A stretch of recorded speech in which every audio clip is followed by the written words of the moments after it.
pledge allegiance to the flag of the United States of America and to the republic for which it stands, one nation, under God, indivisible, with liberty and justice for all.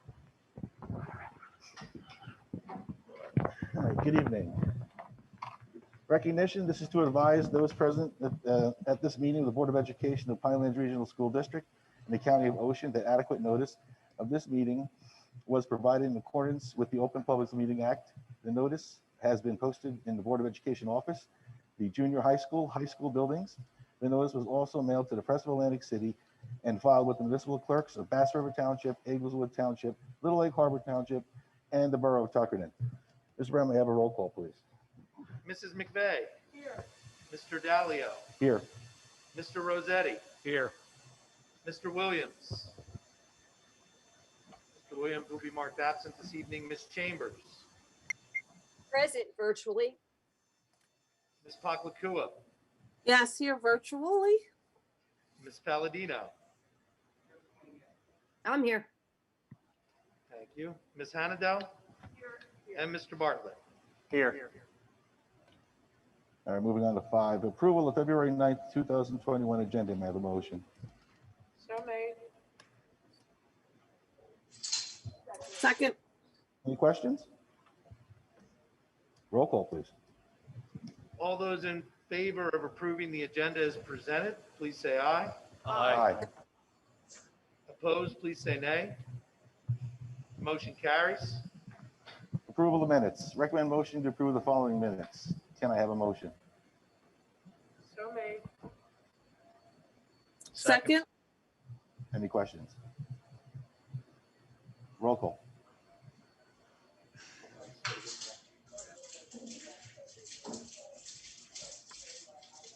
Mrs. McVeigh. Yes. Mr. Dalio. Yes. Mr. Rossetti. Yes. Ms. Chambers. Yes. Ms. Poklakua. Yes. Ms. Palladino. Yes. Ms. Hannadel. And Mr. Bartlett. Yes. Thank you. Report of the Motion superintendent. carries. Sorry. Okay, thank you, Mr. Dalio. I do have a few things this evening. Welcome, everyone. First, we have a new website that we're launching. So parents, please look forward to that. The Board of Education has been emailed the link for your review. You had the opportunity to give feedback. We are thinking that this website will be a lot more user-friendly for our parents. There are direct links on the website to email addresses for myself, for the board members. And there is also a link right on the board website that you can ask questions for the board meeting. So as we've done in the past, if you want to do that, you can do it right on the website and we will answer your question at the following meeting. If you have any feedback about our website, please email me or Ms. Frasca and we would love to hear from you. We will be launching that shortly. I just want to mention that I had a very productive meeting with a parent recently that gave some great feedback on how we can communicate some of the great things that we're doing in the district. So on the superintendent portion of that website, I am going to be putting a lot of information on there in regards to accomplishments of the school district and any other information I think would be relevant for communication. But I had a great meeting with her and I do appreciate all of her feedback. I am going to be setting up a date with the negotiating committee soon. We are going to start discussing some ideas and some feedback regarding the negotiating with the PEA as well as the administrative team.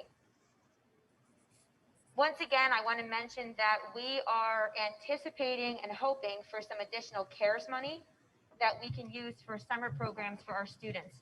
We have started speaking already as an administrative team of how to give that money to some programs for our students, such as perhaps having for the 7th and 8th grade an in-person program in the summer to catch up on some things that they may have missed out in the school year. And then maybe for our high school kids, more of like a one-on-one online tutoring service, because the high school students tend to like to do more of the virtual learning, but really we can tailor that to the needs of our students. So please look forward to that. We are in the process of planning that now. We have started the transition back to 4-day in-person learning for many of our students. If a parent or student requested to come back 4 days, they met with the building principal. If there was room in that section or classroom, we were permitting it. We also sent out a schedule to families of that transition back. For example, on February the 16th, grade 7 is due to come back 4 days a week for our students that do come in person. And for grade 12, that's happening on the 16th. So parents were sent this schedule. So we are doing it gradually so it can be done safely. At any point, if we feel that it's not done safely or that we don't have the staffing for this, we would have to just retract or put it on pause. But at this point, we're hopeful that we can move forward with this plan. I have looked into having COVID testing done right here on site. I reached out to a company today to get some information. I'm going to follow up with them to see if we can do, of course, with parental consent, or it would be for parents or staff members, that we could do COVID testing on site if needed. I've also looked into having the vaccine available locally. It's very challenging because it's been challenging to get it where they are currently hosting it. So I'm going to continue with those efforts. And then the next thing I have is I have a new feature that I'm going to go over each month. I know that I've talked to you about this before. I'm really going to advocate more for the great things happening in our school district and student achievement. And one of the things I got from feedback from this parent I spoke with, she said, don't give too much at one time because it's overwhelming. Do a little bit, each meeting. And I really do agree with that. So each meeting, I'm going to give a few highlights of what's happening in our district, and we're going to call that Pinelands Proud. And after I meet, I'm going to create a Google Doc that the board is shared with, and each month I will keep adding to that. So you have a running document of all the great things happening. So for this evening, I'm going to turn it over to our tech team, and if you can please put it up, it's only a few slides.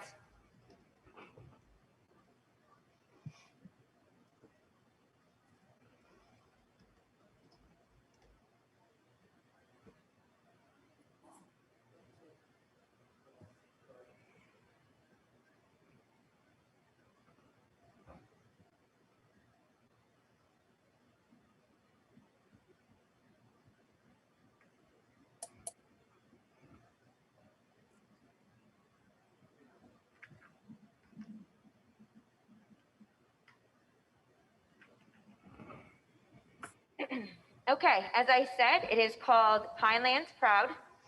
And if you want to hit present. Okay, next slide, please. So the first thing I want to highlight is our amazing JAGS program. Miss Maureen Nooner runs this, and she is doing an amazing job. We were very fortunate to get this opportunity, and we are only a few in the state that have this. We currently have 52 students enrolled in this program. Once again, JAGS is Jobs for American Graduates. It's a state-based national nonprofit organization. So a majority of the funding from this comes from the state. And the mission of JAGS is to help young people of great promise succeed both in school and on the job. So basically, they're helping them not only preserve themselves and to better themselves in school, but they're helping them to become better citizens and to get jobs after high school graduation. The next thing I'd like to highlight are the numerous dual enrollment programs that we have now at Pinelands. Some of these are magnet programs where the students stay with the same cohort through 9th grade through 12th grade. And others are opportunities where students can just take courses if they want to. They're getting college credit for these courses at a significant decrease in price of the average college tuition. So you can see on the left, all of our dual enrollment course offerings for this school year. And dual enrollment status of students, we have 41 at Stockton, and we have 80 students participating in Ocean County College for dual enrollment. So once again, this is a significant savings to the student. Many of our students are going on to Stockton with 2 years under their belt already. So we're really proud of them, and we're proud of ourselves to be offering this to them. And then lastly, my last 2 slides are about our drama program. Always been amazing at Pinelands and continues to be. The plays that we offer typically in the fall engage in about 40 to 60 students. And then the musical in the spring has about 70 to 90 students. We are in the midst right now of working with Stockton to create another dual enrollment academy, and this is for our performing arts students. So we're really excited about this, and we will be moving forward with this with the support of Stockton and our amazing staff that's working with them. And then on our last slide, I would like to recognize the winners of our STAND program that the students participated remotely recently. Once again, Pinelands came out on top. And as you can see, we had a lot of first place winners, second place winners, third, fourth, and fifth in many different categories. We're extremely proud of our students. And I have to say, the night that they won all of these awards, Mr. Miller called me. I was sleeping. He left a voicemail, very excited that the students scored as well as they did. And our students were so excited as well. So once again, all of the great things happening at Pinelands, and I want to highlight those. And we're going to continue to do this at each superintendent update.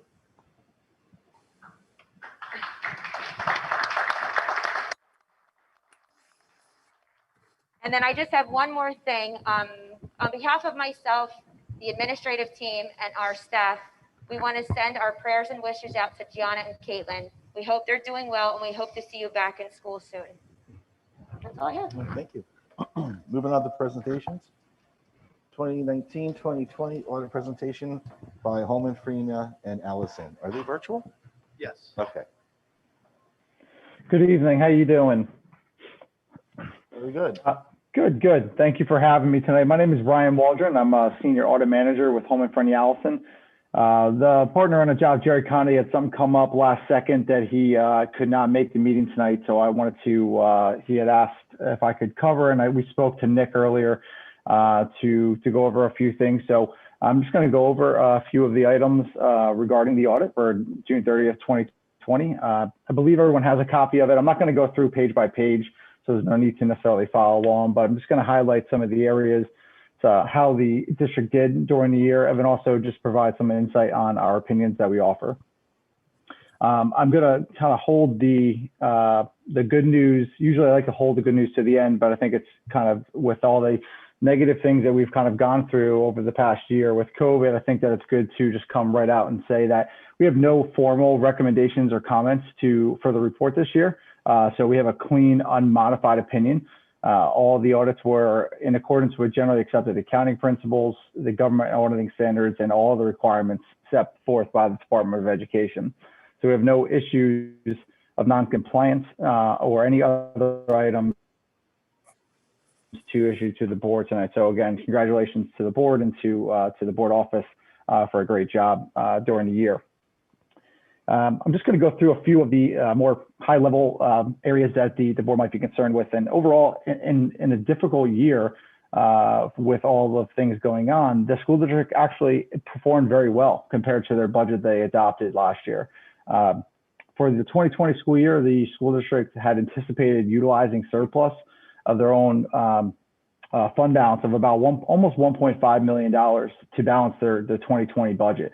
And they actually had revenues that exceeded the expenditures during the current year that actually flipped that to utilizing surplus of 1.5 to gaining an additional $1.2 million of surplus that was added back to the overall fund balances for the district. So very positive news to see there. So the district shows a total balance, a fund balance of $4.4 million as of June 30th, 2020. These balances are made up of certain restricted balances and reserves that the school district has set forward, capital reserve, maintenance reserve. I believe we also added into each one of those in the current year, which is good to see. You never know, like we're finding out this year, things come up, rainy days, things happen. So it's always good to have those reserves as well. And then maintaining our excess surplus, right about $250,000, which will be utilized in subsequent year budgets. So a very strong year, to say the least, compared to some of the other districts we might be seeing. We had additional revenues, like I said, and we were able to stay underneath our budget and expenditures as well. So a very strong year when it comes to the overall growth of the fund balances. Besides the regular testing that we do, we also issue 2 additional opinions. One of them is called a report on internal controls, and the other is a report on internal controls and compliance related to your state and federal programs that the district has. There's numerous, as I'm sure Nick could contest to, we have numerous compliance requirements that are needed to be done in order to make sure that everything is free of non-compliance and no issues need to be reported. And again, as I stated in the beginning, I'm happy to say that there are no findings that we have in that. All the requirements for the state of New Jersey and the federal program we tested this year, which was the IDEA program, all had no findings and everything was in compliance there. So again, very well done there. I could go into much more detail. It's about 220 pages. I think we would be here for a while to go through this. But if there are any questions of the board or anyone has anything in particular that they would like to discuss, I'd be happy to go through anything any further. But I just want to thank you. And again, on behalf of Jerry Connolly and our firm, you know, we appreciate your patience with us this year in such a challenging year. Conducting the audit was very difficult in most settings, but it was very easily done remotely this year as much as possible. So I thank Nick and his staff for allowing us that opportunity to keep our employees safe, and hopefully we provided that same opportunity for you as well. And just one final thing, we are in February, so it does seem like we are late. The state of New Jersey, as has been the case the past few years, has allowed us to delay that, I'll say, allows us, as we wait for information that the state of New Jersey has to provide us in order to be compliant with your reports. So the due date was actually last Friday. They were issued on time. So the presentation tonight is no reflection on a late issuance by any manner, but I just want to let the board know that we've worked with the board office to make sure that everything was done timely in accordance with the state requirements that are set forth for us. But like I said, if there's any questions, I'd be happy to go through them any further. But if not, I know that Nick, we can get some information to them. If they have any other questions, they can reach out with some further detail. Any questions, guys?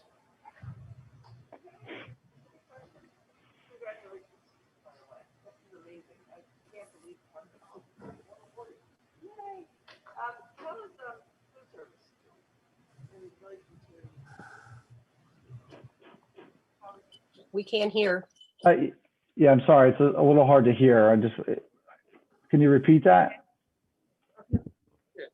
Question was for some insight on the performance of the food service program last year. And I said Sure. congratulations to everyone as well. Yeah. So the food service fund that we have here, you will see we did have a negative change in our net position in the current year, roughly about $23,000.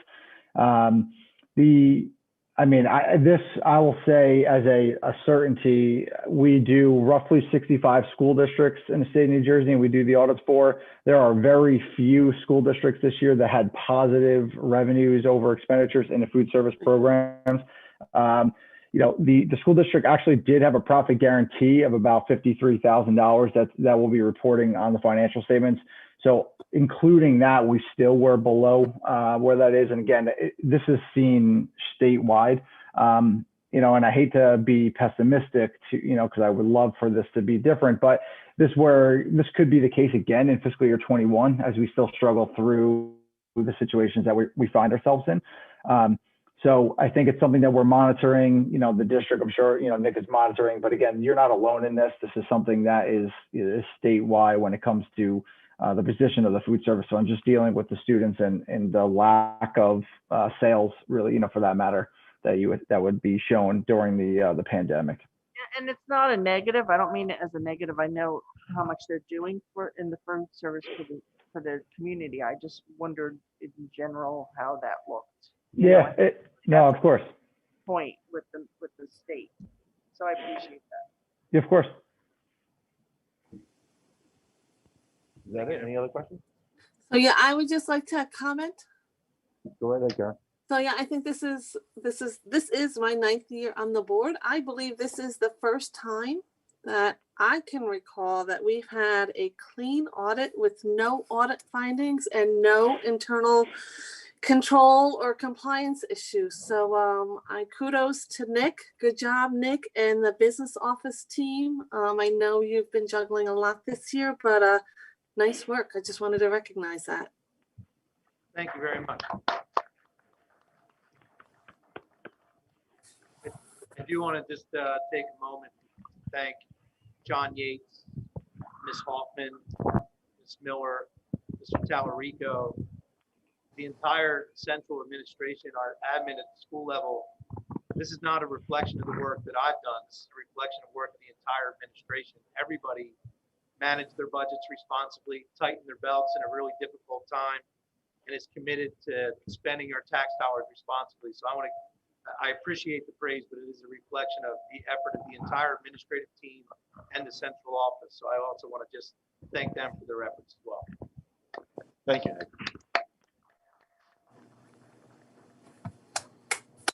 All right, moving on, our second presentation, Gina Frasca, update strategic plan.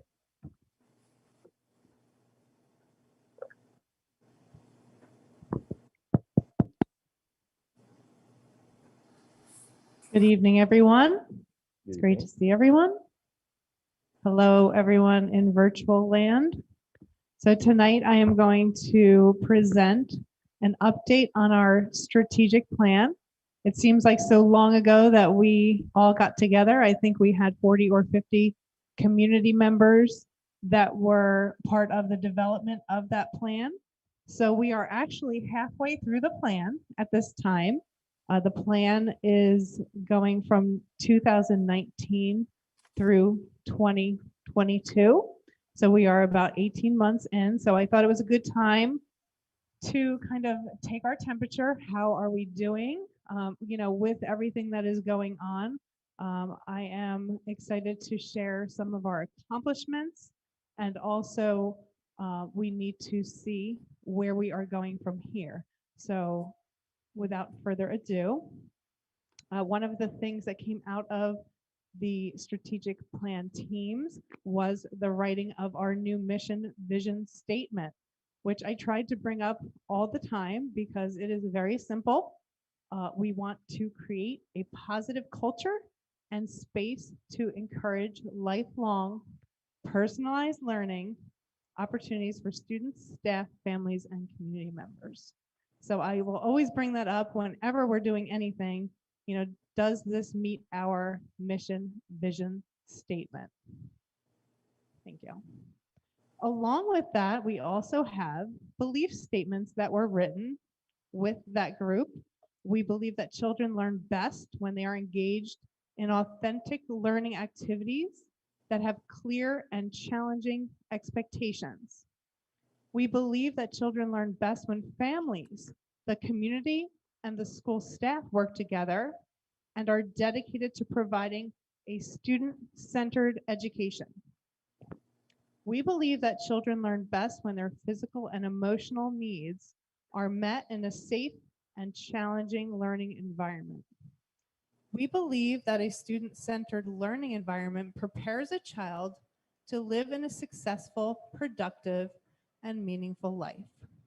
We believe that a student-centered learning environment promotes continuous learning, global awareness, and character development.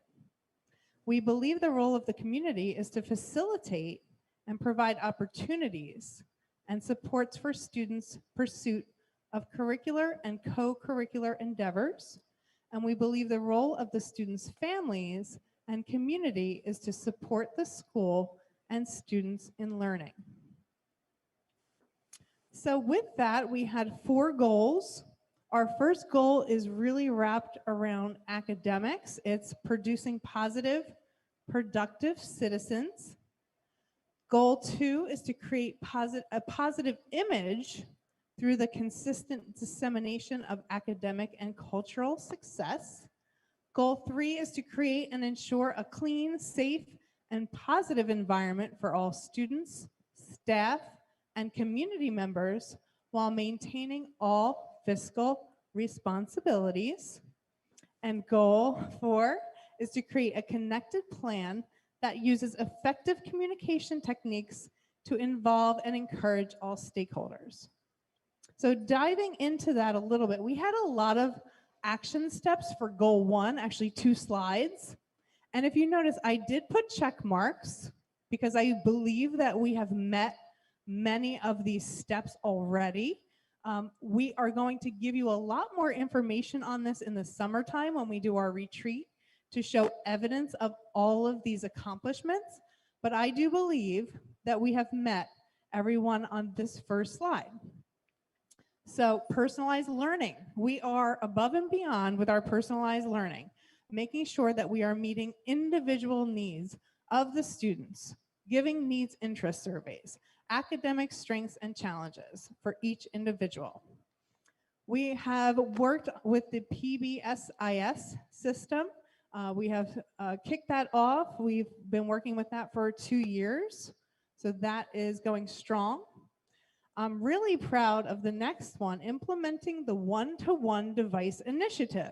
When we wrote this plan, I do believe that there were some people that said, how are we going to do that? That is a lot of technology. Where are we getting the money? And we talked to Mr. Brown, who's putting it in their budget, and how are we accomplishing that? So we did get the CARES money through everything that's going on with COVID, and that actually allowed us to very quickly provide a one-to-one device for every single student. So we are going to maintain that. It is in our budget to continue with that and make sure that we are providing that digital divide piece for our students. So we're really proud. We were not sure we were going to pull that off, and we've done that already. Empowering, make sure that the students have an empowering atmosphere. A mentor program. I talked to Mrs. Kenny. We are doing that in multiple levels. Right now, this is just an example. Every single one of our virtual students has a mentor. That's just one example of how we're mentoring students. We have multiple programs that are supporting students with, whether it be an informal way to mentor students or formal ways to do that. This next one, I think we had a crystal ball. Flexible learning, anytime, anywhere. Okay, it's happening at home, in person, hybrid. All of these different options for students are happening. So that is, something that we look to the future as hopefully a new norm for students that maybe do really well in a virtual environment.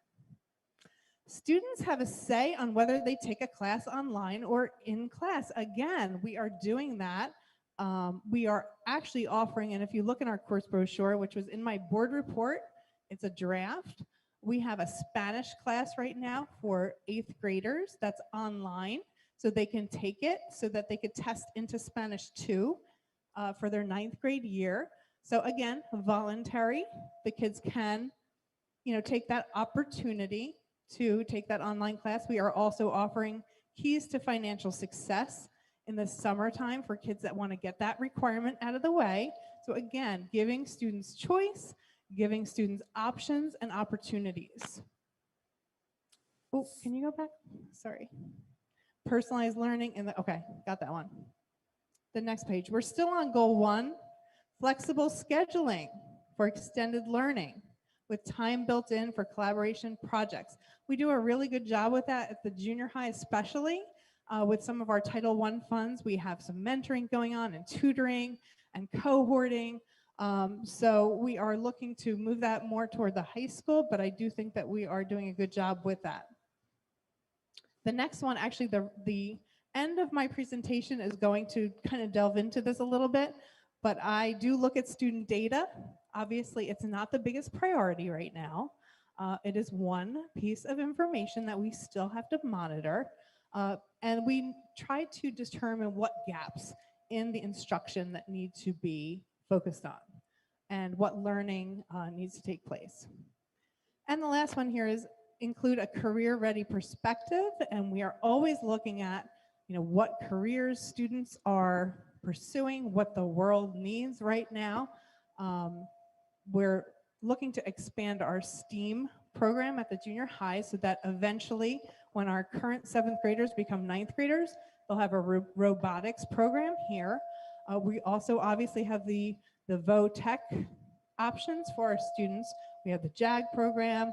We have all of our dual enrollment courses. So again, the career ready, giving kids lots of options and opportunities.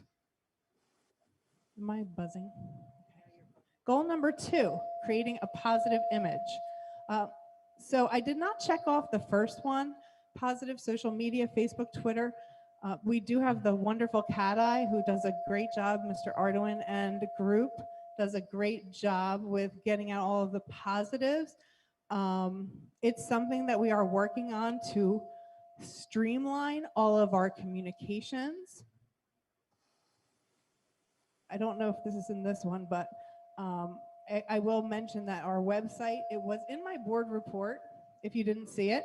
It was a link to our new website. So again, positive communications, really trying to frame all of our communication that we're disseminating to our public and making it really accessible. And that is our goal. We did establish the Alumni Foundation. It's a little hard with COVID to have some of the events that we want to have, but we are still working with that foundation. PTSO, am I okay, Phil? The PTSO was reestablished, so we could check that one off. Michelle Molesky and Jennifer Levins and Heather Constantino. I'm sorry if I'm forgetting anyone. They did a great job. That is actually on our website too. So if you're interested in joining the PTSO, that is still, that is going strong. Dr. McCooley hit on this, creating dual enrollment academies. We have done that above and beyond. We exploded with that. Actually, Mrs. Railman is working so hard on that.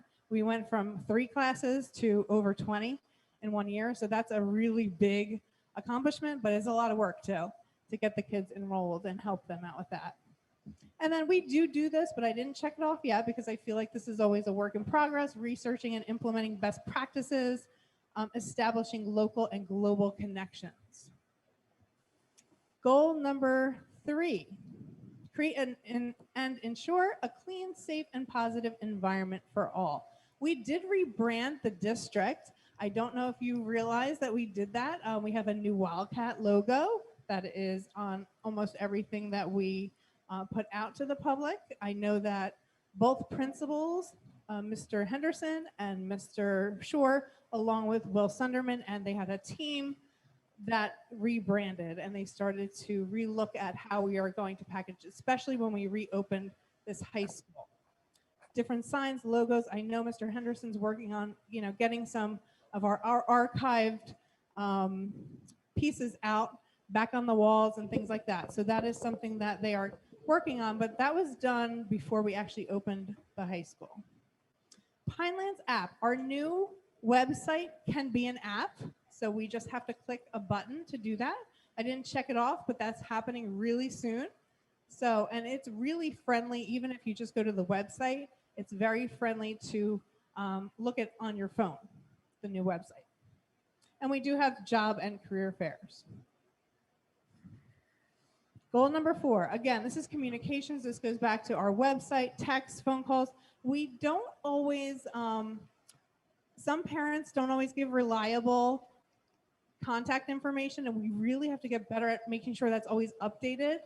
So we are working on that. I am really proud of this fact that every single student email was changed. Sorry, tech team, that was a big accomplishment, but it is the student's first name, last name. We have an actual proper system on the email address for each student now. So it's pretty easy to find kids and be able to email them, and they could find each other. It used to be a number, so it was a little bit harder. So we have a standardized system now for both staff. Obviously, we had that, and now students.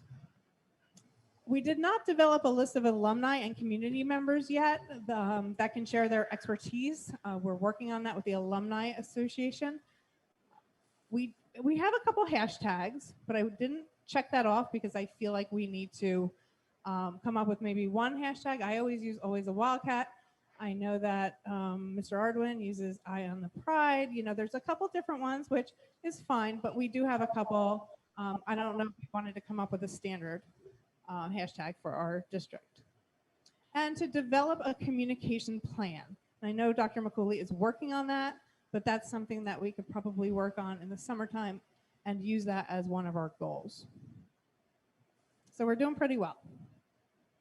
With that, I'm just going to give you a quick update. I don't want to spend a lot of time on this because this is a snapshot of data for the middle of the year. We are supposed to be having the NJSLA tests, which is the old park. They are saying that we're having them. Right now, the state is telling us that it's a mandate.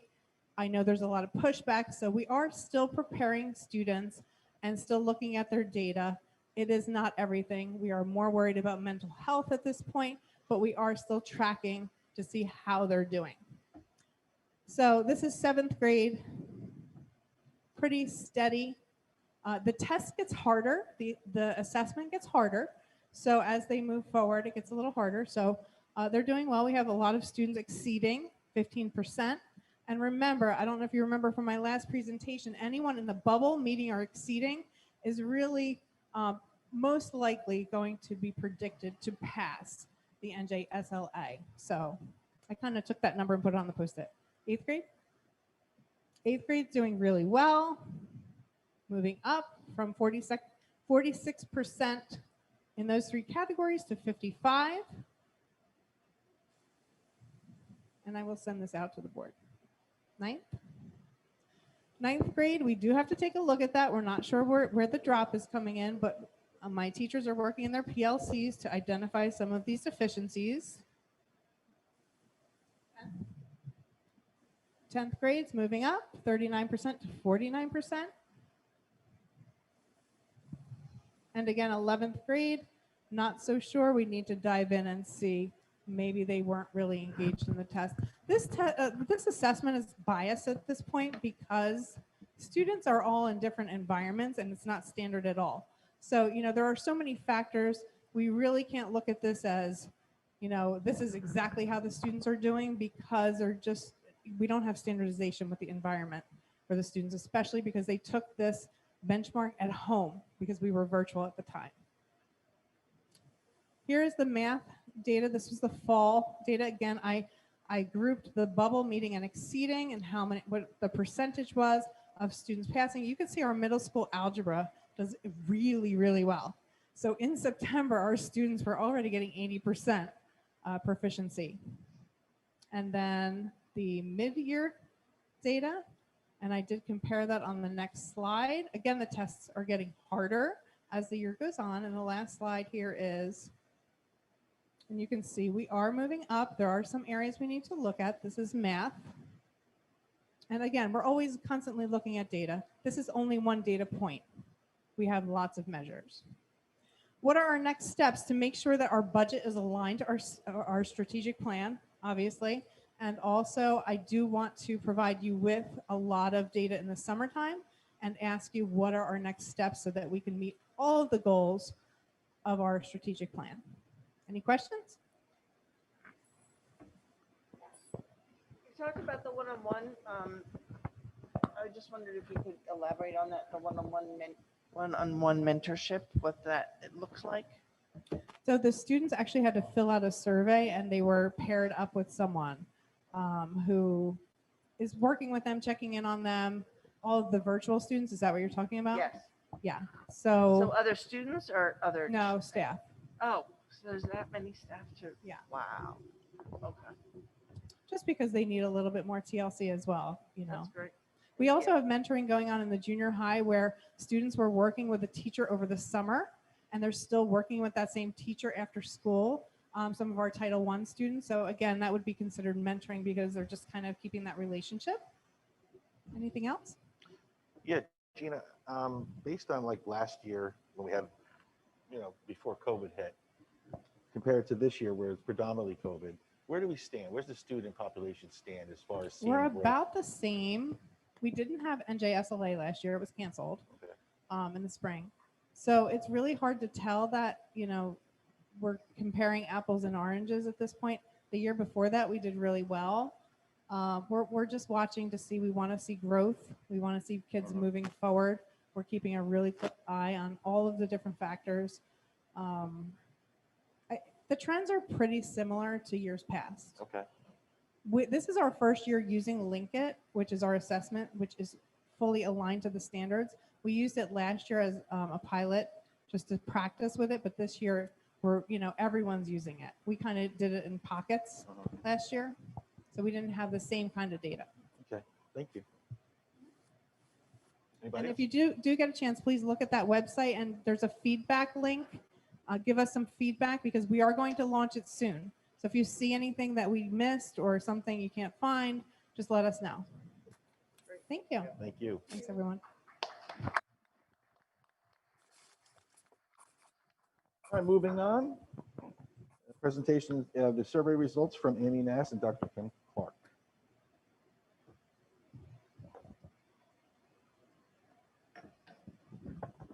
Oh, like, oh, yeah.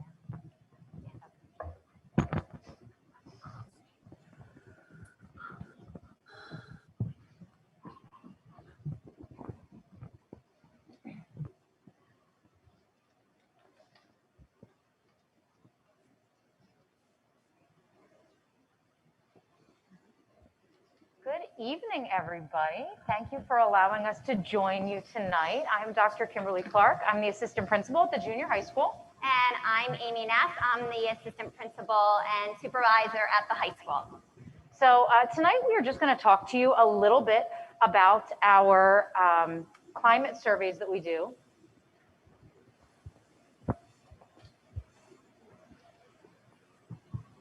And this will also tie into a lot of the information that Gina gave on the strategic plan. This is how some of those initiatives are playing out and the results that you're seeing from our parents, students, and our staff. So just to give you a little bit of a background, we do send out surveys to our various stakeholders throughout the year. So our students receive surveys, our staff receive surveys, and our parents and guardians also get surveys from us. They are done frequently. In some cases, such as with the students, they receive more surveys than some of the other groups, just based on the information that we want to get back from them. And that happens consistently between the junior high school and the high school. So one of the things that we would like to highlight tonight, and I'm going to steal the word that Gina was using a little earlier, is just a snapshot for you of some of the data that we got back on our most recent survey. Last year, we were a pilot program in the state of New Jersey for creating an inclusive curriculum for LGBTQ and persons with disabilities. So we did the pilot last year. This summer, we redid all of the curriculum, which was a huge job, and we infused all of it to make sure that it adhered to what the state was asking of us. So just in this past month, we did send out surveys to everybody to get an idea of how all of our various groups thought we were doing in terms of making sure that we were meeting the needs of our students in terms of diversity. And we are going to speak to you a little bit about some of the responses that we got. So these are the parent guardian responses that we received on this particular climate survey. One of the first questions that was on there was, is my child's school a safe place? And we received an 88% positive response for that. 88% of our respondents either strongly agreed or agreed with that. So the climate survey did have some other things, and we did share all of the surveys at the end. We're just going to highlight some of the things off of the climate survey for you. We asked them to rate the amount of emphasis put on issues of diversity, equity, and inclusion at the school. 83% of our respondents said that the amount was just right or not enough. So about 64% said we had just the right amount of emphasis on diversity, equity, and inclusion. If we include that with the not enough, that takes us to 83%.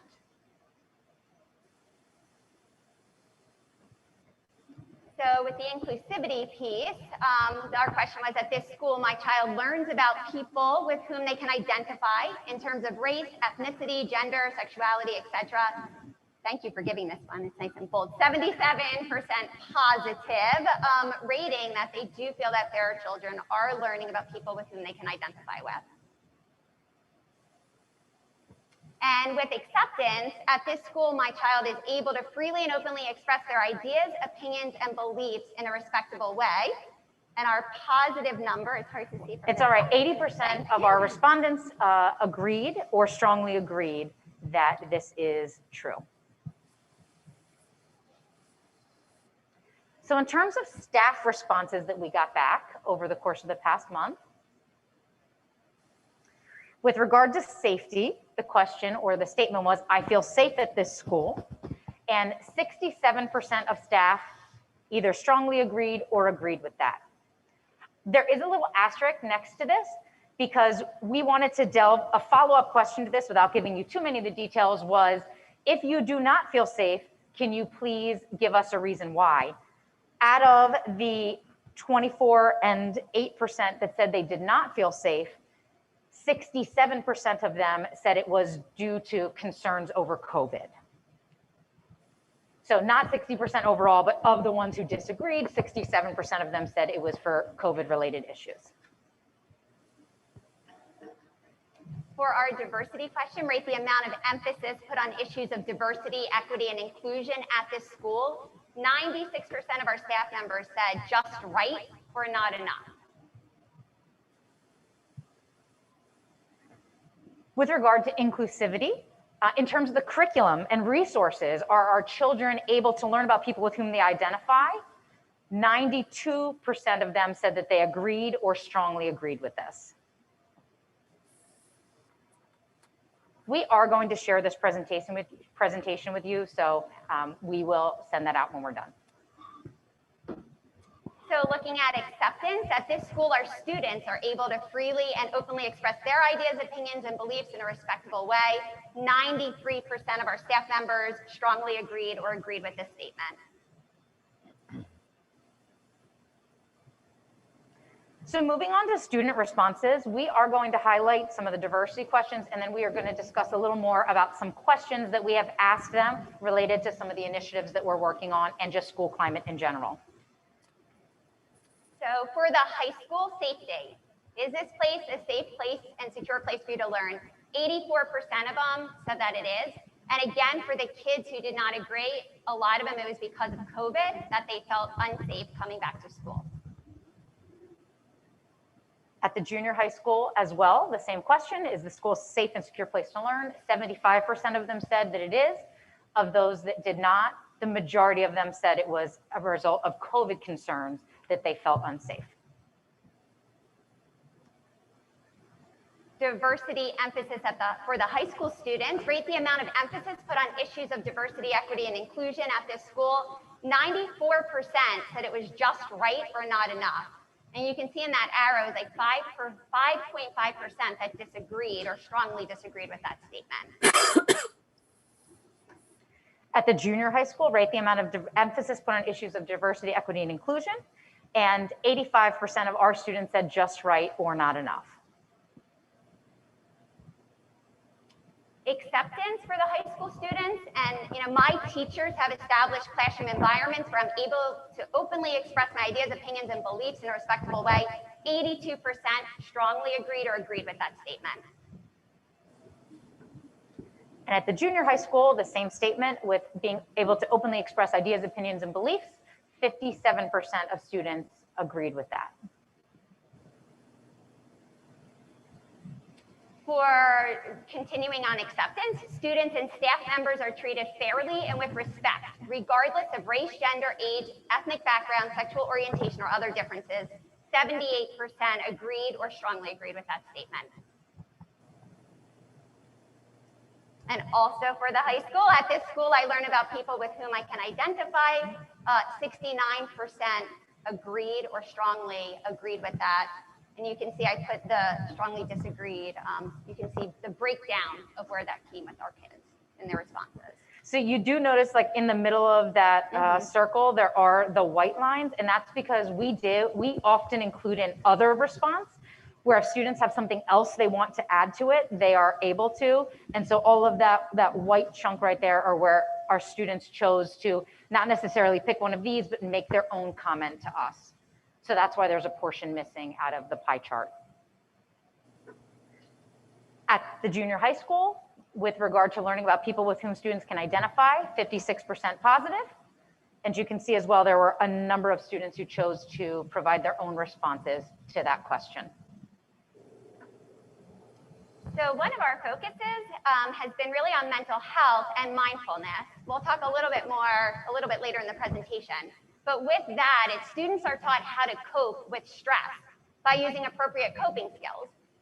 50% of our students said that they are taught this. You will see from where we started to now that that's a big improvement. So yeah, we'll talk a little bit about that. And with the same question at the junior high school about coping with stress and mindfulness, using mindfulness practices, we had a 62% of our students respond that they agree or strongly agree with this.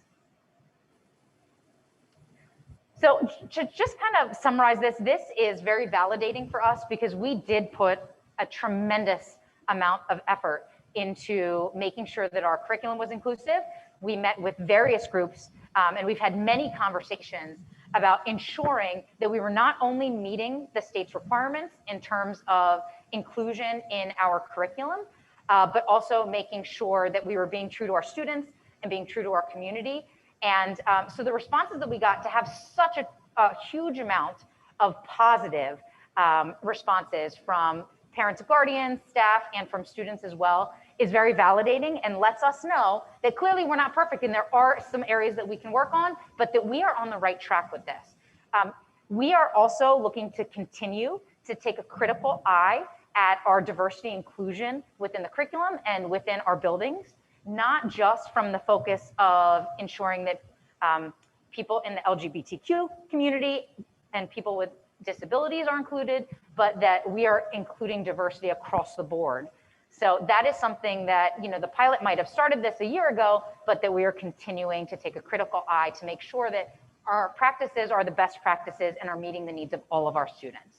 So this was a really great snapshot for us. And once again, lets us know that we are moving on in the right direction and that our various stakeholders do think that we are doing a good job with regard to this. So one of our school-wide initiatives has we wanted to move towards becoming a trauma-responsive school. This was at the beginning of last year, and boy, did we start that at the right time, yes. Looking at what's happened to our students and our world, become a very unpredictable place for our students. So I'm glad we started these practices when we did.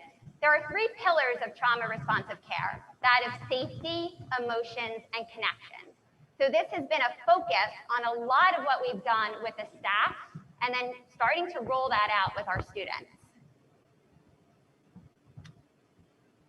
So in terms of being a trauma responsive school, our building level goals in each of our buildings, one of them relates to social emotional learning.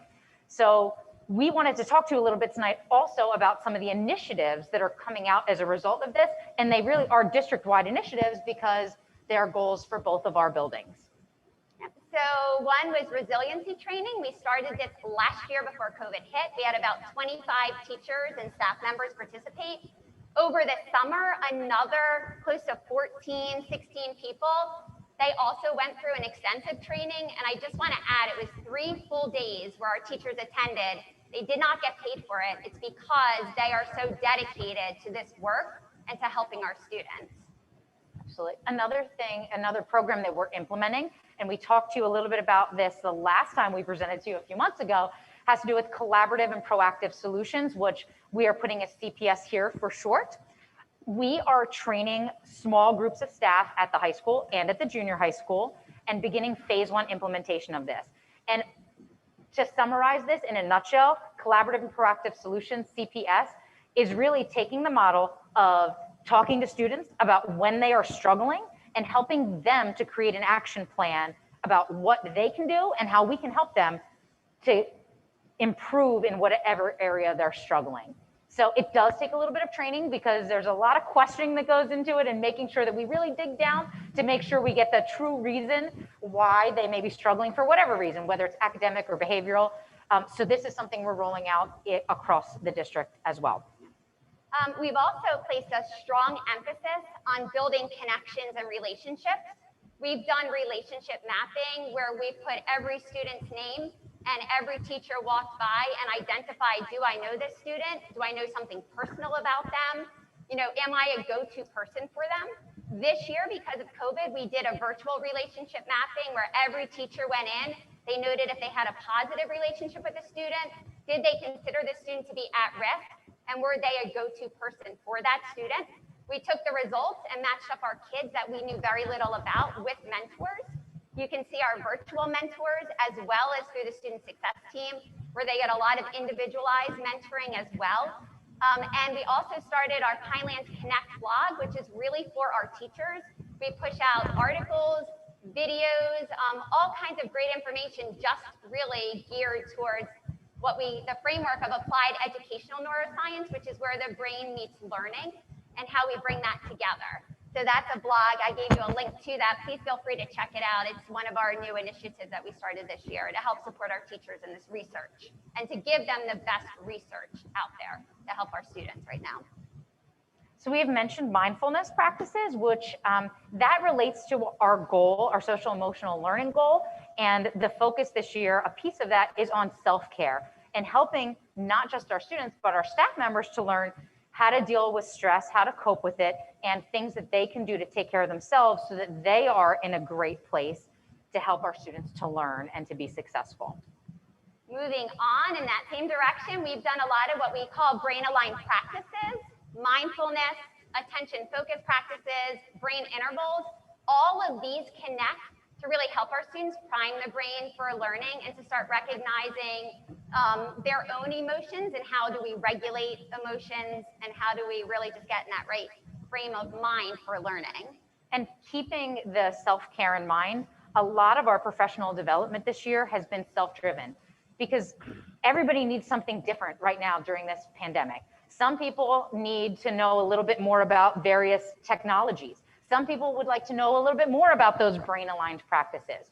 So we are doing a lot of choice boards, EdCamp style, where people get to pick what they're going to participate in terms of their professional learning.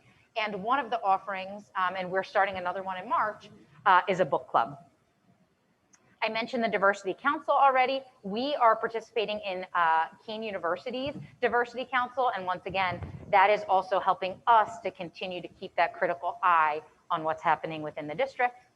And then our student success team, which we mentioned earlier, this is made up of our intervention specialists. We take each kid as an individual. We really look at where the needs are, and then we target where there are gaps in skills, whether that's emotional regulation skills or academic skills. We create a plan, and then we work that plan for our children so that they can be successful. So we did feel it important to mention this all to you because we are sharing our climate surveys with you. And these are some of the initiatives that are helping to drive some of the questions that are on there. We did not share all of our surveys, just the most recent ones. In addition to the initiative questions at the junior high school, and Gina mentioned this in her presentation, we also implement positive behavioral supports for our students, the PBS model. And through that, every marking period, our students receive surveys on how we're doing in terms of school climate. So the high school and the junior high school are all getting surveys. They're getting them at various times. Amy is able to provide you a little bit of follow-up in terms of comparison from the beginning of the year to the middle of the year, and what she's going to do in a moment. At the junior high school, we haven't sent out our follow-up survey because you can't have survey overload too much with our students, and they just filled out their PBS survey for us. So on the high school, I really wanted to share this with you. In the beginning of the year, looking to mid-year, and I really broke it down by the 3 pillars. So looking at safety, if you take a look at that, you'll see where we started at the beginning of the year and where our numbers are now. And when I see in a COVID environment where kids started out saying 65% felt safe and secure to learn, and we're up to 83%, our teachers are doing a phenomenal job providing that atmosphere, and our administration to our students. I'll give you a second to look at those numbers. You can see, just again to highlight the school climate, demonstrating caring, kindness, empathy, 42.9%, and that's up to 70%. So those were all dealing with safety. Looking at connections, and that if we take a look, I feel that I have access to at least one trusted adult to speak to in my building. 88% of our kids feel connected to at least one adult. And it only takes one adult to be the change in a child's life that helps them to become resilient. So that is a huge number, and it was great to see that increase as well. looking at like those 46% too, towards that bottom, feeling that our teachers emphasize strength, that they're seen as a valuable asset. Those numbers have increased as well into the 70s, which was fantastic. And our last pillar, managing emotions. So, and I said this earlier, and the first one about really knowing how to cope with stress. Only 28% of our high school students felt that they had gotten education on this. We're up to 50%. So that's an increase to showing what we're doing with our staff, and that's translating into the classroom we have seen tremendous growth in that area. Again, I've received adequate education. I feel I have a safe place to go in my building, all now in the 70s. So we continue to roll out our practices to keep training our staff, to model this as administration with our staff, and we're seeing really tremendous growth on this. So I was really excited with these survey results, and I was excited to share them with you tonight because you can see the improvements that our students, that we've made, and our students are seeing that. And of course, Rita Pearson, she's just the late Rita Pearson, phenomenal. Just had to include our quote, every child deserves a champion, an adult who will never give up on them, who understands the power of connection and insists that they become the best that they can possibly be.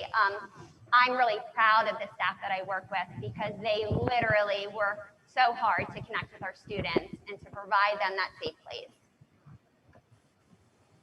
Once again, we will share this presentation with Board of Ed, so you can click on our links. And as Amy said, a special thank you. This is not us, we are sharing the data. This is all our staff, and they're doing an amazing job, especially in light of the pandemic that we're dealing with. So thank you to them, and thank you to you all for listening to us tonight. Thank you. Thank you.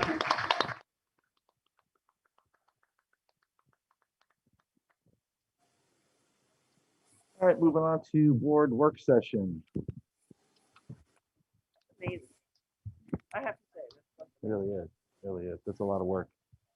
Just one thing, as far as just under new business, I wanted to add this. Mary Ann Freeman from New Jersey School Boards, planning on a March 16th virtual ethics training, and it'll 100% virtual. So, and underneath that'll be communication, chain of command, website, and dealing with social media. Moving on, the first thing we have here is board meeting dates.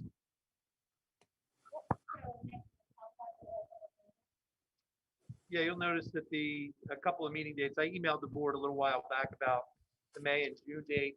The April date is being changed to accommodate the state's budget calendar. The original date of April 20th is before the state allows us to present a final budget for the board's adoption. So it's moved to the next week, which is consistent with the calendar provided by the state as part of the budget.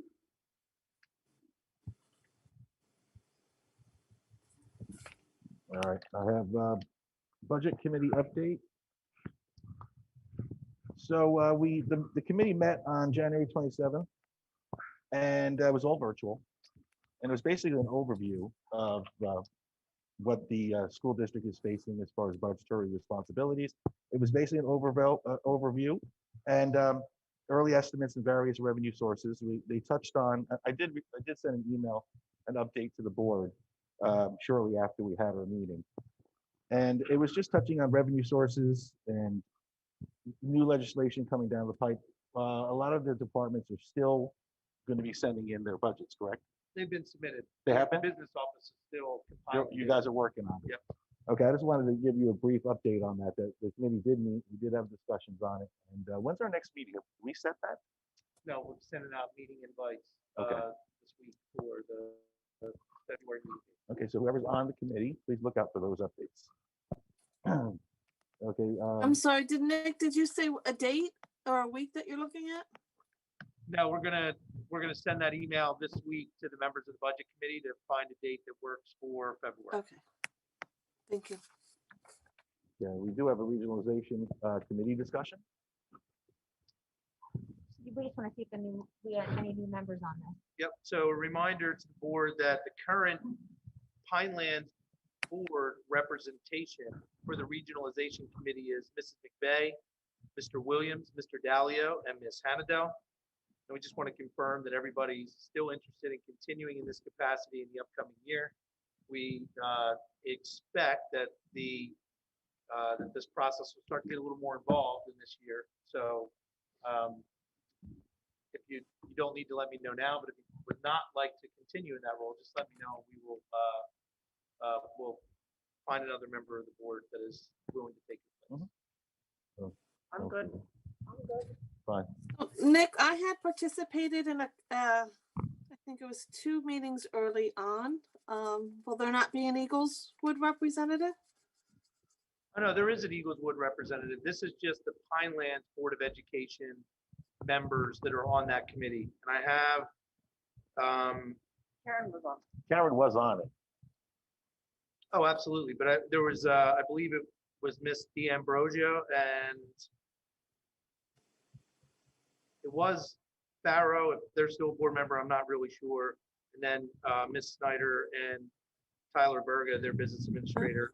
How many do you have from Pinelands? How many? 4. You have 4? Mhm. I sit in the vice president's chair, but I would recuse myself from it to let Karen do it since she is from Eagleswood. Is that okay with the committee? Sure. You want it, Karen? Yeah, that'd be great. Thank you. No, you're Appreciate welcome. that. You're welcome.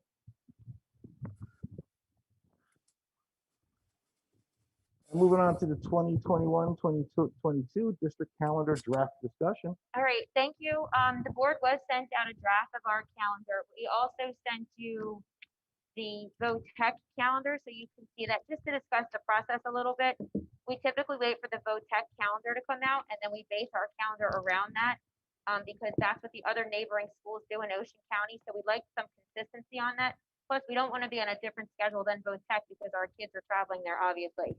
The other thing that I wanted the board to consider, we tried to align some of our half days with Little Lake Harbors, because if we don't, our tiered busing is very off. The schedules are very conflicted. If you'd like, I have an email from Mr. Talarico, who does an amazing job, and he basically outlined exactly how they're altered if we don't align with Little Lake Harbor. So we tried to kind of align with them as well. So really, this is your opportunity to look at the draft and to offer any feedback or suggestions. It's very similar to this year's calendar. So I don't know if you have any feedback on this, you can offer it right now. It's not going to be up for approval until next month. So if you have anything you want to send to me or Gina individually, please feel free to do that. Would you prefer us to send our feedback? Dr. Sure, McCoy? Karen. Yeah, Karen, that would be fine. Okay. Is that it? Yeah. Okay. Yeah. All right, moving on to voting on board presentation discussion. I'd like to turn it over to our attorney, Mr. Donio, if you'd like to address. Good evening, everyone. If I didn't have an opportunity to say good evening to you. As the board's aware, board did not elect a president at its reorganization meeting. In fact, it had deadlock votes, I think, on 3 occasions. And as such, it was my opinion, and the opinion I shared at the time, that I believe that that matter then would get referred to the Executive County Superintendent, who shall appoint a president from among the remaining members of the Board of Education. I believe that to be statutory in nature. I also believe it to be consistent and almost verbatim with your bylaw 152, which provides that that's the process to be employed. We reached out through the administration to the interim Executive County Superintendent, someone who I've worked with before in the past. We had asked and did provide information that these were the legal components that I had advised the board, and it was my opinion, and asked that we get some type of formal opinion in writing, hopefully conforming to or confirmed by a deputy attorney general who would work with the Department of Education to provide us with a certainty with regards to the legal process to be employed.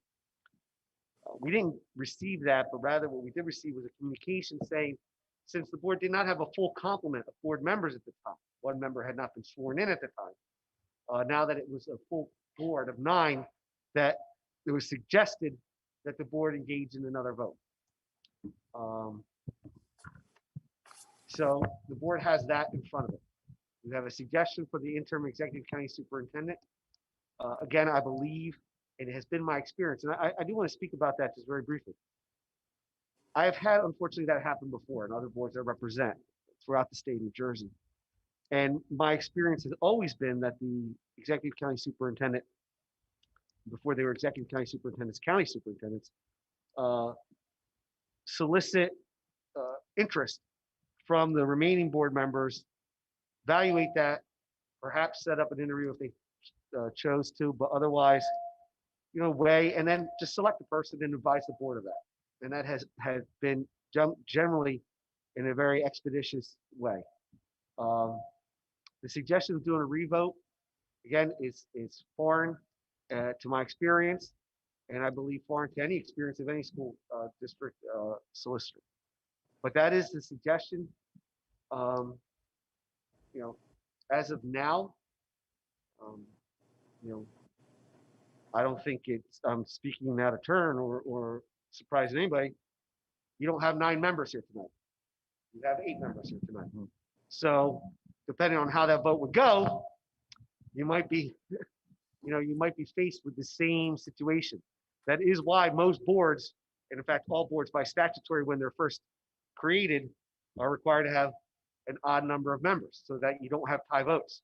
But that's not to say there aren't boards now with some even numbers, especially when they have sending receiving relationships, where a sending district might be entitled to 1, in some very rare occasions up to 3 members of the board. But nevertheless, that's why it's so difficult when you have an even number, if depending on how the vote goes. But that's ultimately up to the board's determination and decision. Concern of mine would be with regards to the process. I don't believe, we are in unprecedented times, so I don't know if you're setting a precedent, but I also am very concerned that the board's actions be subject to some type of legal challenge because it did not adhere to both its statutory, what I believe, and then also its bylaw. And a bylaw that is created by the provider of your policies and bylaws, and in which I believe tracks almost verbatim the statute. Can I make a suggestion? So because we don't have an odd number of people tonight, and we have another meeting in a month, can we ask again the superintendent for the county to possibly go to the attorney general and get a formal opinion until we can vote? And if it's solved by then, by the next vote, if we get a legal opinion, at least we'll have it, and we can say this is why we did what we did. And again, I only raise the 8 numbers because I don't presume to know how any board member would vote in any manner whatsoever. I don't want to make any type of claim to know or prognostication, because I don't. I'm just saying, that was the dilemma you found yourself in. We have no hesitancy in, again, requesting something in writing from, some type of legal authority, something that provides legal authority. There was no citation to statute, rule, regulation, or commission or decision, despite the fact that there are statute and bylaws and a Commissioner of Education's decision on this point, which I believe support the opinion. Long precedent. Yeah, and practice that support the opinion and advice that I've given you. So, we can always vote next month. Unless people think that the vote could be different tonight, which they seem that the opinion I kind of heard was that maybe it would be the same. I'd like to speak. Go right ahead, man. Everyone hear me? Yes, go right ahead. All right, great. It's of my opinion, and it's just one board member's opinion, that all the information I believe needs to be supplied to the county office. Back at our January 12th meeting, we had 2 people that were up for the election. It ended in a deadlock at our reorg. At our January 12th meeting, we had one of the candidates withdrew their name publicly from that list. I asked the administration if the county office was submitted that information, and I did not get an answer that they were. So I believe it is of my opinion that Mr. Mueller in the county office, or the interim county superintendent, I believe he needs to be informed of that, a very important piece of information. because maybe the outcome or his decision may be different, maybe not. But prior to any second vote at next month's meeting, I believe the county office deserves to have that important piece of information of one candidate withdrew their name. Mrs. Chambers, not to cut you off, but we just discussed this in executive, that the superintendent had that conversation verbally with Mr. Muller. Just kind of gave a timeline of what happened. And he had all the information, and it took about over a month to get it back in letter form. But I mean, we just talked about that. Pat, we can't hear you. I believe the public needs to be made aware that maybe the reason we don't have a decision was the county was not given all the information that took place at our January 12th meeting. I just said, That's why I asked this to be put on the workshop agenda. But again, Okay. she answered the question a couple of times in executive. That's what all you're saying. Is that what you're saying? well, we're saying it publicly now. The superintendent did reach out when we came to a 4-4 deadlock, and then we couldn't appoint the president. Then that's when the interim superintendent of the county got involved from our superintendent and explained what happened. Didn't hide anything. Told him exactly what was going on. And it's been about a little over a month before he came back with that letter. Right, so I do think that the administration did the right thing and promptly after our reorg meeting did advise the county superintendent of where we stood. I think what we're saying is just the follow-up to say at the next meeting what had occurred and where we currently stand. I think is all that the suggestion is. I just didn't want anyone to, and excuse me if I'm wrong, to imply that that didn't take place, that the superintendent of the county wasn't informed, because that's what I was told. That's what we all were On told. the second meeting, to be clear, that's what you're saying, And just to be clear, that it was done the second meeting. The county superintendent, if I could jump in to account to his letter that he sent, said now that you have 9 members, now that your 9th member has been sworn in, revote. So, it goes against statute, sir. It goes Right. against. bylaw. so does picking a vice president before you have a president. I mean, No, I had 5 votes. I won. I got appointed, which I Right. appreciate the but support. the policy states the vice president has to be picked after the president is picked. So, I mean, No, that vote has to take place afterwards, and the president one was so deadlocked. again, from what the superintendent said, hey, COVID, let's get a second vote, but I'm fine hearing from him again and making sure we have that from him. I'm just gonna jump in. He didn't say anything about COVID in his letter. What he said was, I suggest that you vote again. And when I initially contacted him, I explained the situation at what happened at reorg. He told me that he was going to get a legal opinion from the Attorney General's office and offer that to me. I waited over a month for that. I corresponded him through email to follow up multiple times. He did not call me back. He actually got back to Mr. Brown a few times and had a conversation with him about the situation. So I did try to get back to him numerous times. And then I received a letter that you saw that basically Right. said, I suggest you vote again. Which is not illegal. What the board Document. decides to do, the board decides to do. As we've talked about with our attorney, my concern is that if it goes in a direction that certain board members don't like, I worry about the legal ramification, and then once again, we're at odds with one another. That's why we want to make sure that it's done legally, correctly, and according to statute and our bylaw. And that's why I feel that legally, the correct information needs to be given on what happened at the January 12th meeting. That's all. That's my opinion. I wanted to publicly state that. It has nothing against what was initially said to the county office the day after or 2 days after our meeting. They were contacted. However, there was a turn of events at the January 12th meeting. It's of my opinion, and I wanted to state this publicly, I believe that that information needs to be disseminated to the county. Melissa, do you feel like you told him that? So no, I did not let him know that at our next regularly scheduled meeting, that one of our board members withdrew their nomination. Right. Nor did I let him know that it was deadlocked and who else was nominated with 4 votes. There were many other people. But there were 3 other. He 2 other he votes. told me in his letter that recently came to vote again. Each time I reached out to him, He did not get back to me, and he spoke with Nick about the situation. So I didn't have the opportunity to talk to him about the second round at the January meeting. However, his suggestion was to vote again. But Mr. Brown can reach out to him again and give him every detail, and we can see if we can get anywhere differently. And we can also ask him for, as we requested in the beginning, some legal opinion from the state that we can vote again. I also said in executive that I'd rather not, you know, I like being vice president. I appreciate the support. I don't want to be wearing two hats.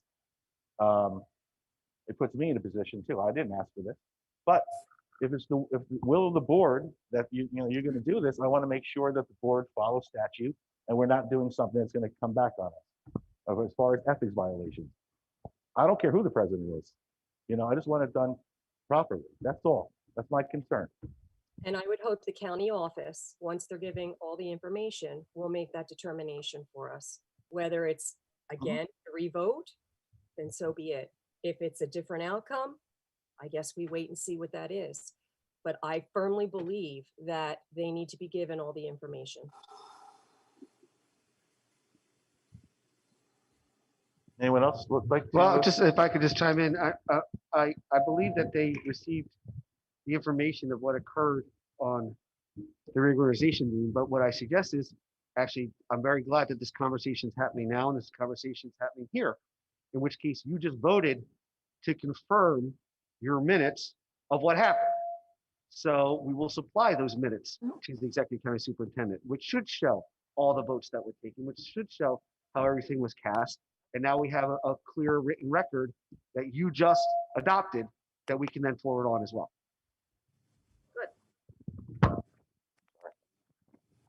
But I don't believe that those minutes noted the statement that was the board forum discussion. I have to go back and look at them. Well, Right, so there's certainly record of who's nominated and how the vote was. So I agree with sharing that might help to shed some detail if they're so inclined to see that level of detail. I think the important point is the statement that was made at the January 12th meeting where they were withdrawing their consideration for it, the position. Let me speak to that, Mr. City Brown, the question. We all know it was me. I did that to make the board superintendent, or excuse me, the county superintendent's position a little bit easier to decide. I was under the impression that our bylaws and past practice would have been followed and he would have made a decision. There were several other nominees that also received 4 votes. So my withdrawal doesn't make it black and white. You still have several other people that received 4 votes that day. And I could rescind my withdrawal if it's going to go back to another board vote, because now we're changing the rules and we're doing something different. So I don't think arguing back and forth or discussing back and forth how much the county superintendent needs to know that I withdrew my name. There were still 3 other candidates who also received 4 votes that night, and he could consider any one of those people for the president's position. I would also say that we were able to get our vice president elected with 5 votes, and no one else was able to get 5 votes. He's already sat now at the 3rd meeting as the vice president. In my opinion, and one board member only, is that he's doing an excellent job. And I would suggest that we consider, in the absence of a president, which is what the vice president's job is to consider elevating Mr. Dalio to president and then have a vote on vice president. At least a thought to be considered. No, I wouldn't. Thank you very much.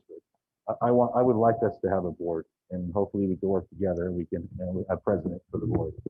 So I just think we should leave it the advice by our attorney, who we pay for guidance. We have a statute, we have a bylaw. Let's hopefully by the next time we have a meeting, we'll have some recommendation, solid recommendation, how we can move forward, and then have that vote. Will, is this something that you contact the county over to provide them that information? I'd be happy to assist the administration in that. And like I said, I've worked with this interim executive county superintendent where he's been in other positions throughout the state. And again, I think that, his suggestion is coming from a place, just of hoping that it could be resolved. But I also am very concerned, and not just with any board member taking any action, quite frankly, I would be concerned candidly with any person who was then displeased with any board action in the future, using that as some opportunity to challenge. And not that the board president's position, I mean, you all have one vote, right? The board president sits just as another member of the board, except with those other powers that are authorized. But there are legal documents that get signed. There's paperwork that requires the certification that the board president has been duly constituted. I know that when I'm required to assist your business administrator in certain financial documents that we have to say, I'm not aware of any irregularity with regards to any proceeding of the Board of Education. That's why just something as my concern is something as simple as a suggestion of a revote that's why again, I'm not trying to make this overly complex, and I get no pleasure out of saying any of this, but absolutely I have every ability of assisting the administration, and to the extent that there's a concern that the minutes don't accurately flesh out everything that was spoken, we can make sure that it's communicated to the executive superintendent.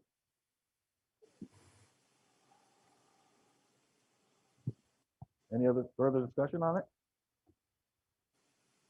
All right, seeing that. Old business. Before we go into this update, I'm sure Mr. Brown has an update on this. I would like to go and discuss, based on our prior special board meeting, and again, I appreciate all the input. I did say I was going to bring it up again in our update, our weekly update, that there was a need for some board members that wanted more collaboration and also wanted some more time to review the agenda. So I'd like to see how that would look and how you'd like it to be as far as a work session. So you can collaborate and look at whatever the items are on the agenda. I know at one point, I guess a couple of years ago, you had another separate day, another week, where you had a board work session. It was strictly for items that no action will be taken. But can we discuss on how you want to collaborate? Anyone? It doesn't really matter how we do it, as long as we get the opportunity to discuss it, whether it be in this meeting or a separate meeting. I'm open to either or.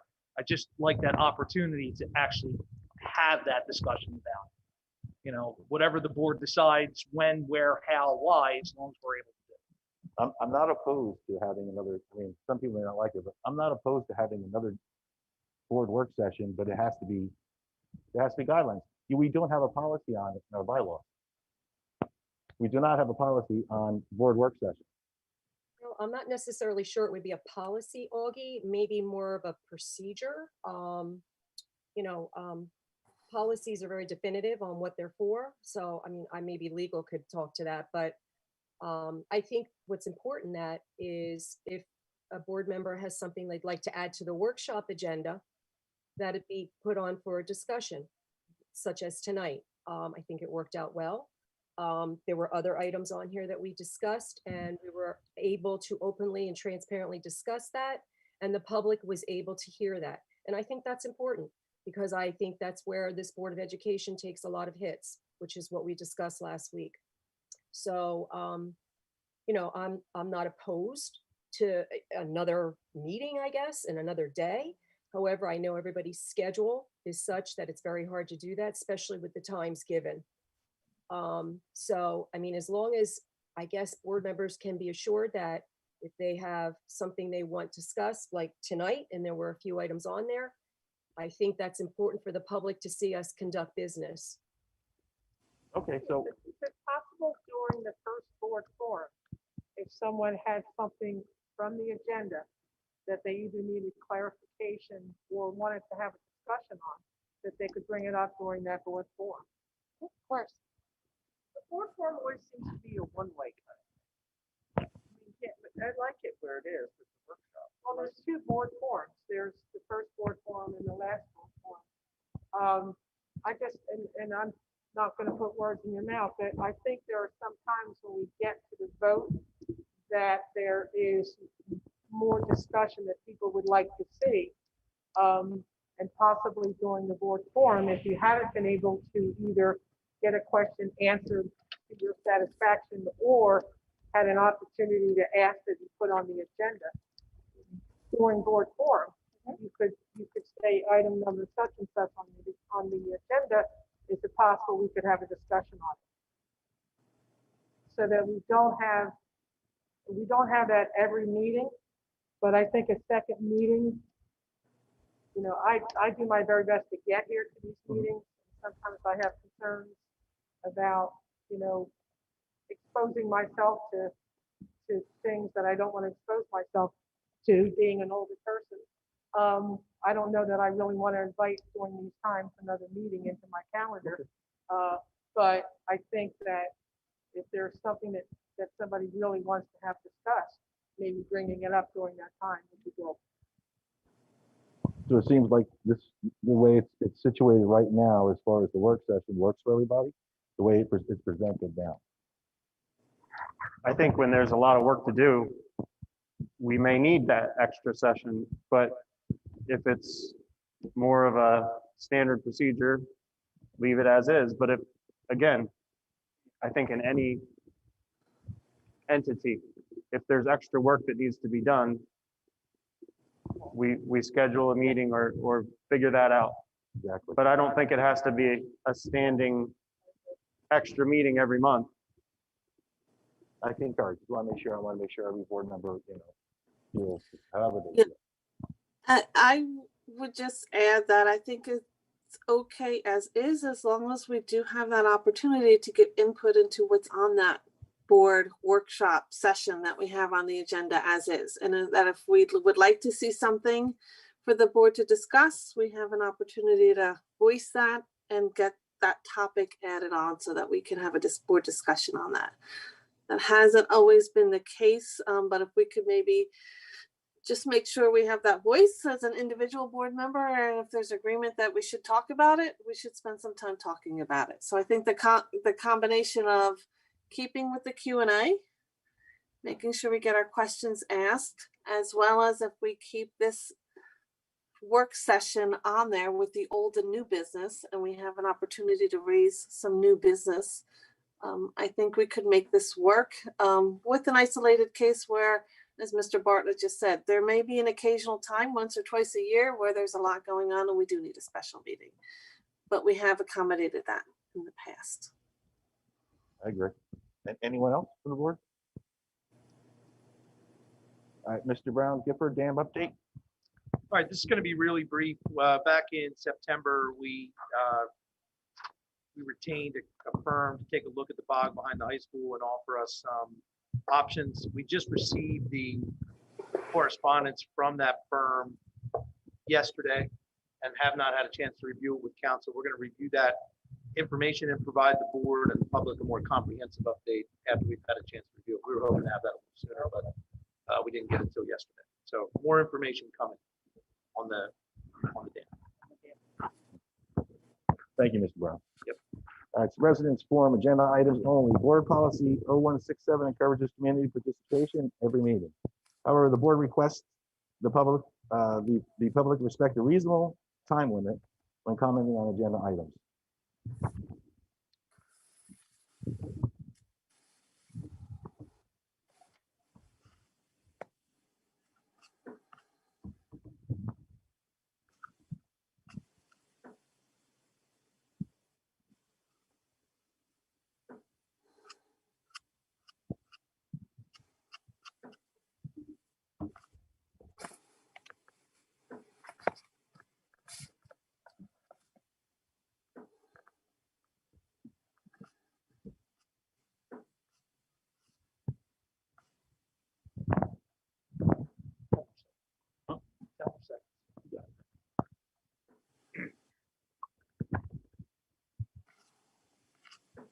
Bill, anybody jump on there? All right, thank you. Now moving on to committee reports. Recommend motion to approve the instructional items A1 through A7. I have a motion. So made. Second. Any questions? Roll call? Yeah, let me just record that second.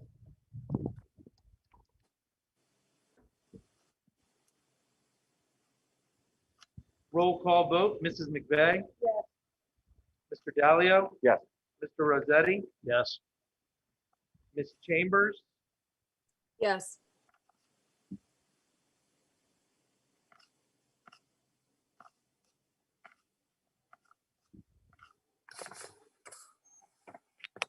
Ms. Chambers, I'm sorry, I was unable to hear your vote. Do you mind repeating?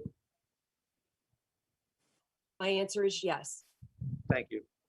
Ms. Paklakua? Yes. Ms. Palladino? Yes. Ms. Hannadel? Yes. And Mr. Bartlett? Yes. Motion carries. Personnel. Recommend motion to approve the following personnel items, B1 through B10. May I have a motion? Motion. Motion. Second. Any questions? Roll call? Mrs. McVeigh? Yes. Mr. Dalio? Yes. Mr. Rossetti? Yes. Mrs. Chambers?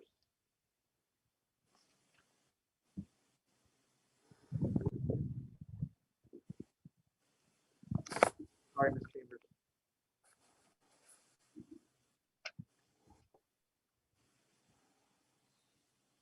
Ms. Chambers, Can you hear me? yeah, I got you now. Yes. Thank you. Ms. Paklakua? Yes. Ms. Palladino? Yes. Ms. Hannadel? Yes. Dara. And Mr. Bartlett? Yes. Motion carries. Operations. Recommend motion to approve the following operation items, C1 through C4. May I have a motion? Okay.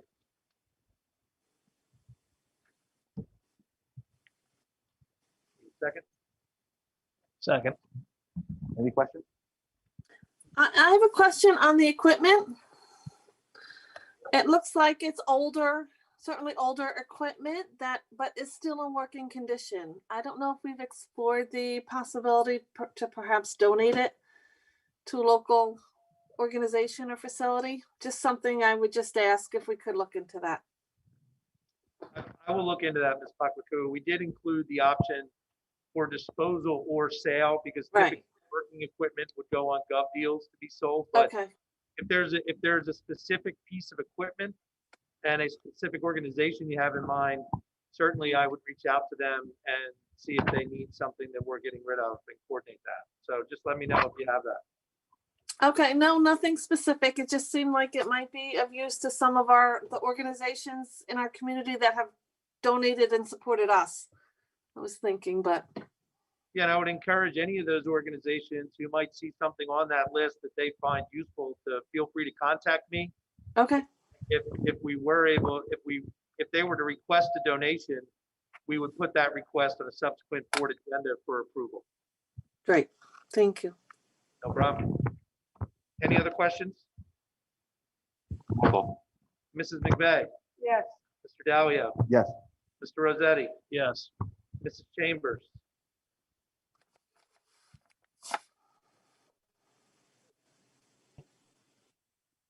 Can you hear me? Gotcha. Okay, the answer is yes. Thank you. Ms. Paklakua? Yes. Ms. Palladino? Yes. Ms. Hannadel? Yes. Mr. Bartlett? Yes. Motion carries. Report of the Board Secretary, Business Administrator. Recommend motion to approve the report of the Board Secretary, Business Administrator, items D1 through D11. May I have a motion? Motion.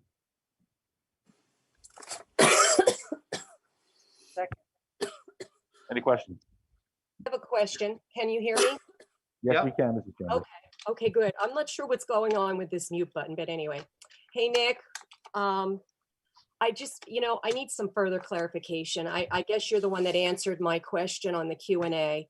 I'm really having a difficult time approving any bill that says estimated. I know the answer was something that Genesis pulls that word off of their site.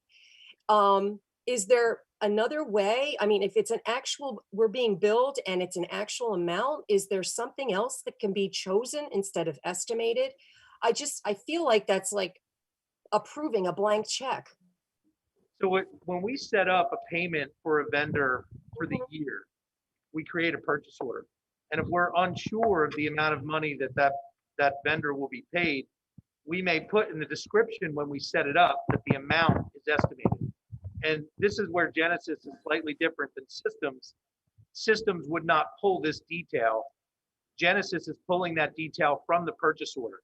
And so you'll notice on things like on maybe the vision benefits or Cooper Levinson's invoices or a provider from an outside provider whose annual cost we've estimated, that we note that in the purchase order. And that's really for the business office way to know that it needs to be kept and it needs to be watched. But I will look at whether or not we can either change the wording in the purchase order in Genesis so that it doesn't reflect it on that report. But I want to assure the board and the public that any payments that are made are paid on actual services rendered or goods received. They're never on estimated. So I do recognize that challenge. It's just a difference between systems and Genesis, and I'll look to get that cleared up at future reports. With our, auditor, or not our auditor, our attorney, which was unusual. So, and then again with the mental health provider. Is it have something to do with when they submit their POs to be paid, or maybe we're not getting it at the cutoff date? Yeah, so as an example with Cooper Levinson, we might estimate their annual charges for the year. And then they submit invoices on a monthly basis. Mm-hmm. We pay the invoices that are submitted after we verify, like we do with all vendors, if the expenses are accurate. We pay on the actual bill. What you're seeing is detail from the year-long purchase order, not from the actual bill. So we're never paying on estimated amounts. We're always paying on actuals. But I think the challenge is how we're entering in the business office, how we're entering that information into Genesis. So I'll look at the purchase orders that use the word estimated and update them so that that word is not reflected in the bill list that the board reviews. Okay, I just wanted you to understand what my difficulty was with that, because it's happened before and now there's an extra one on there. So I just find it difficult, and I guess it's just me, but I needed to let you know that. No, it's all good. I'll look into it and see if we can update the wording in those purchase orders going forward. Let me know what you find. Thanks. Yep. Roll call. Mrs. McVeigh. Yes on everything.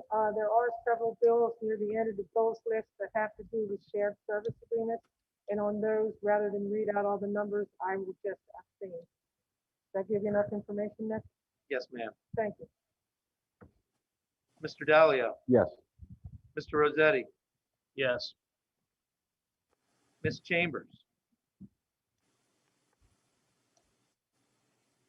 00029 and 00449, pending on what you find out in the system. Okay. Got it. Thanks. Ms. Papakua. I am a yes on everything with the exception of 8A. I will abstain. Noted. Ms. Palladino. Yes. Ms. Hamadel. Yes. And Mr. Bartlett. Yes. Carries. Okay. Moving on to residents forum, general topics. Board policy 0167 encourages community participation in every meeting. However, the board requests that the public respect a reasonable time limit when commenting on any topic.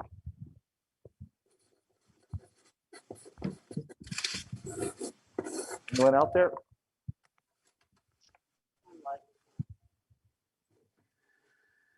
Stop what you're doing.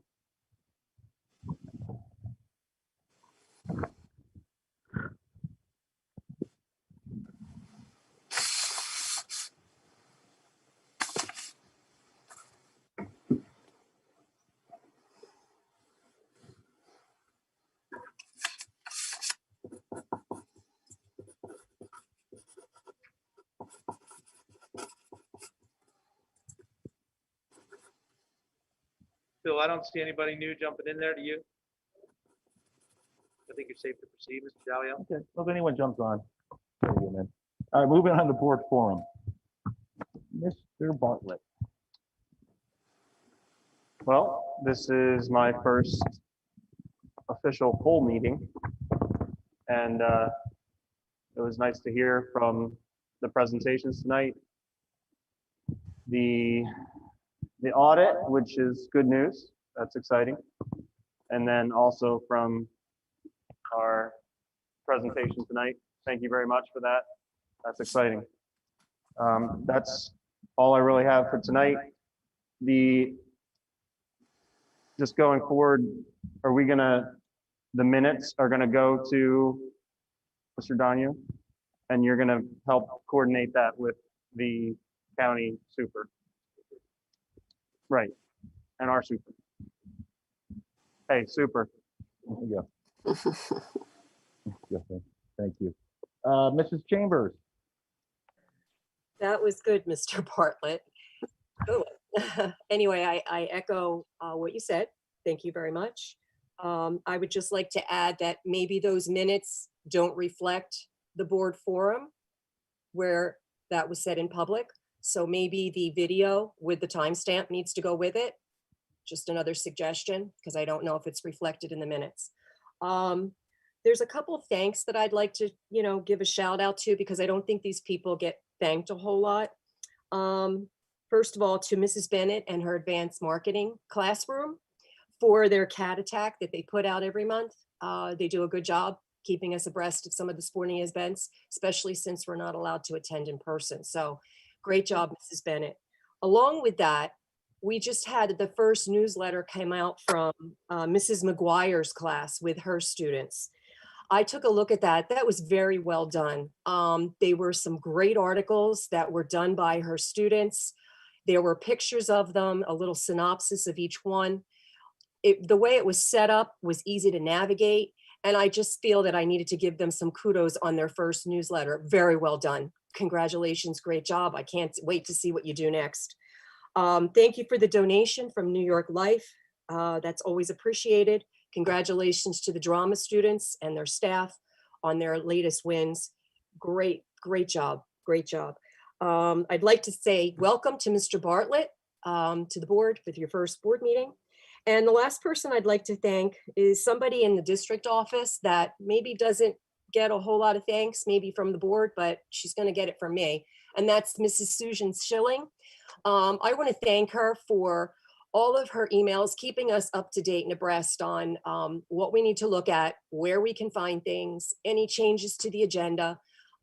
She's been very helpful, at least from my perspective, and keeps me on top of maybe what I have done or what I haven't done when I go to check my email. So I just want to thank her. And I think she's doing a great job in putting the agenda together, given the fact that it's probably a monumental task. And all the office staff that help her with that, thank you very much.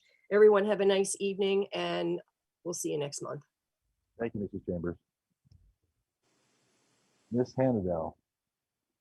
Ditto on all the thank yous and congratulations to the new hires and to New York Life again, Barbara, thank you. And to Nick and his amazing team, and COVID giving us more money in our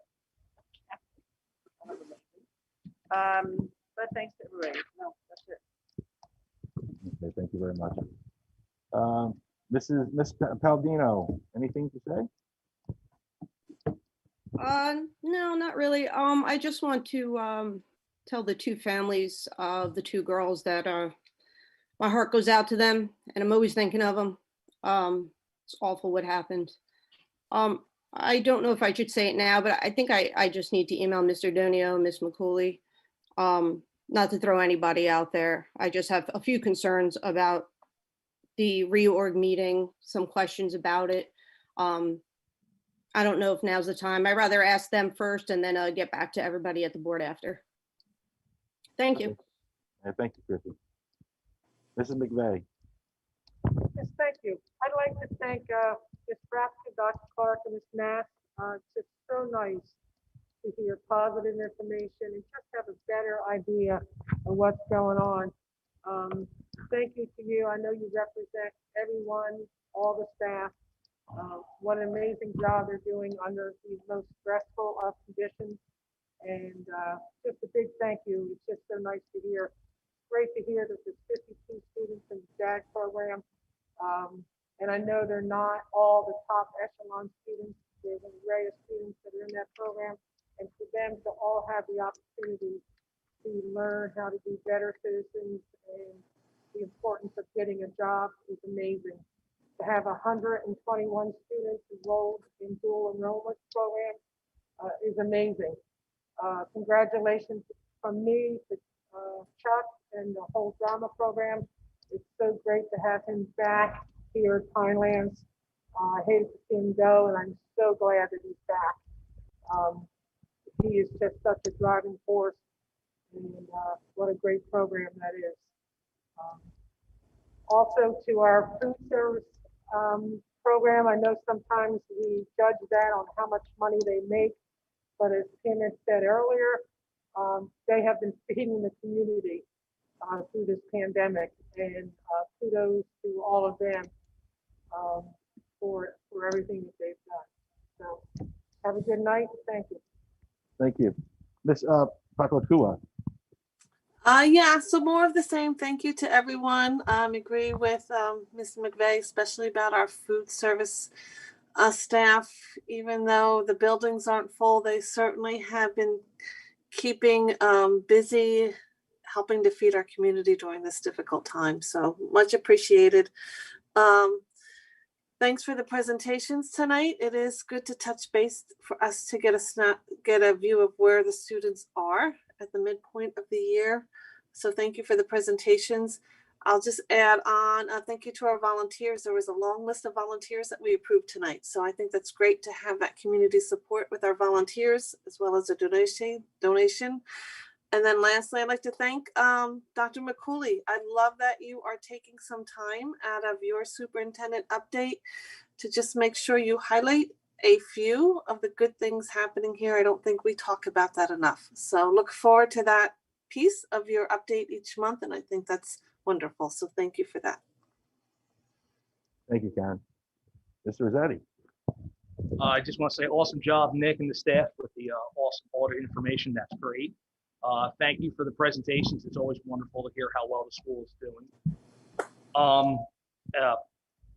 Karen took the words right out of my mouth with the Pinelands Pride thing. I think it's great that we're focusing on some of the positives. It's nice to hear that.